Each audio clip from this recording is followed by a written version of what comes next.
I first started working in the mental health and social services field when I got a job as a staff at a residential treatment center for troubled youth.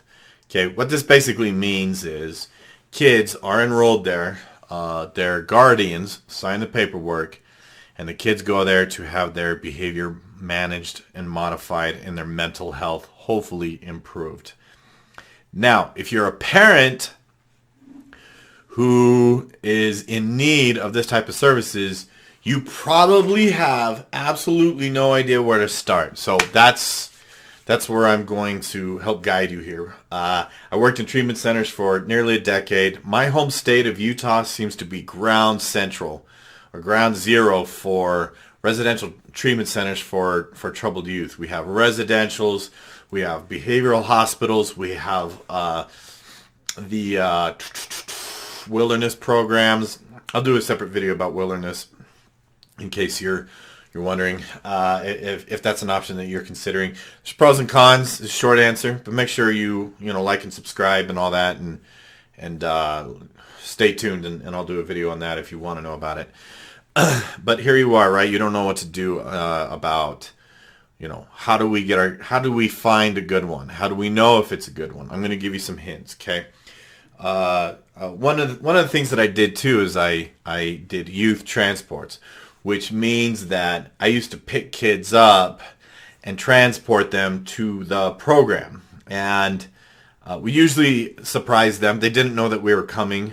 We'd usually go into their room early in the morning, sometimes like 3 a.m., and just two big guys taking them to the airport and taking them to the program, wherever it may be. I flew all over the country. So here are some of my basic tips for finding a good program. Okay. Number one, beware of education consultants. Now, an ed consultant is a person who basically gets a kickback for placing kids in the program. So they will tell you whatever you want to hear or need to hear to sign the kid up, because that's how they earn a living.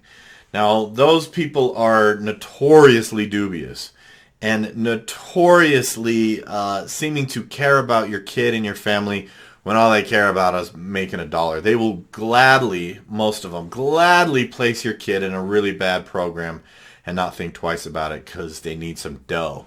But they're a little bit predatory too, because they know that parents are ignorant and naive when it comes to youth programs, and they can easily tap you for some dough because they know that you otherwise wouldn't have know anywhere to start. Okay, so watch out for ed consultants.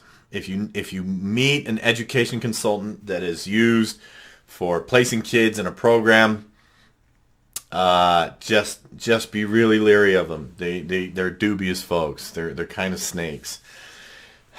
Number two, try to avoid treatment centers or programs that are owned by a larger company. Now, there are companies in this country. I worked for one of them, and I think they are awful. I was a therapist at a treatment center for 18 months for one of these companies. They have facilities in almost every single state. And I just know from personal experience that this place cares about one thing, and that's the bottom line. They don't care about care. They don't care about kids getting better. They don't care about any of that. They care about making money. They're always about raising the bottom line.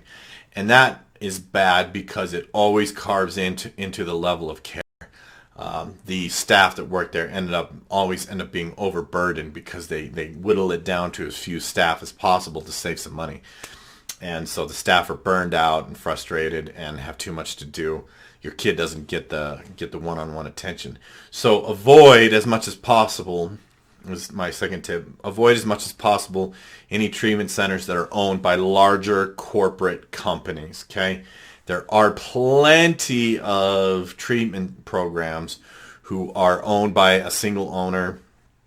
There are companies that maybe they own two or three. I know one of those locally. They own a wilderness program and 3 residentials. And I worked for them for a while, and I thought they were good guys. They were a good outfit, and they own a few places locally. But kind of do your homework. If they're owned by this big, giant corporate conglomerate, a lot of these facilities, by the way, they get sold. They get traded like stocks. one healthcare company after another will purchase them and make changes. And these are kids. These are people that we're treating. And these big companies, they don't care.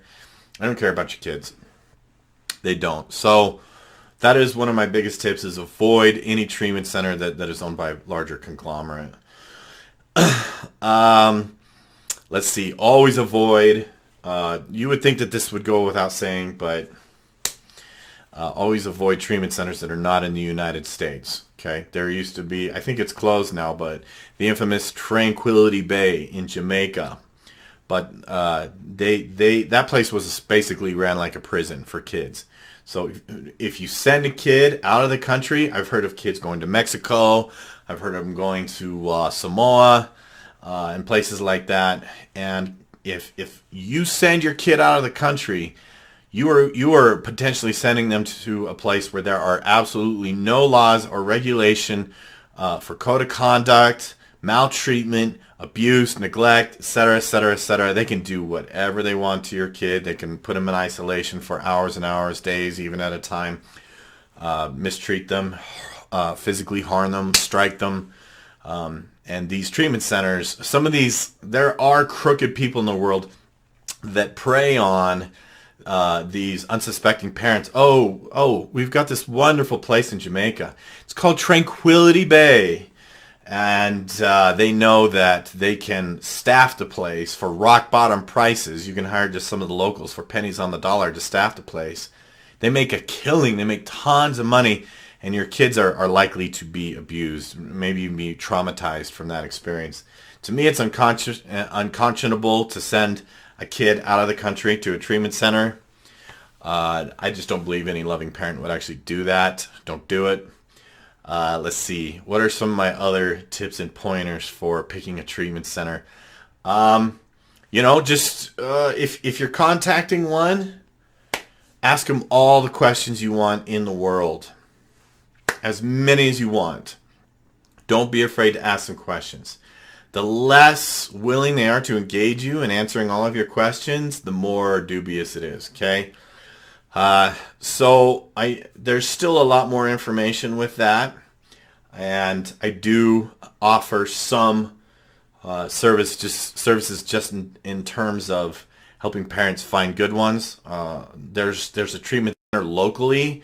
It's actually just a couple, 3 miles from where I live. It may even be 2 at the most from where I live right now, live and work right now. I worked there years ago, and it was the worst treatment center I'd ever seen in my life. They actually fired me, and I was telling them that they didn't know what they were doing and that they were a joke, and they fired me because they had boys and girls together in the same units. They claim and pretend that they keep the kids from having sex with each other, and they are deluding themselves, because that's exactly what happens at this place. And Dr. Phil actually recommends this place, which I find to be unconscionable. He either gets a kickback, or he has no idea what he's talking about. Either way, how do you live with yourself, Dr. Phil?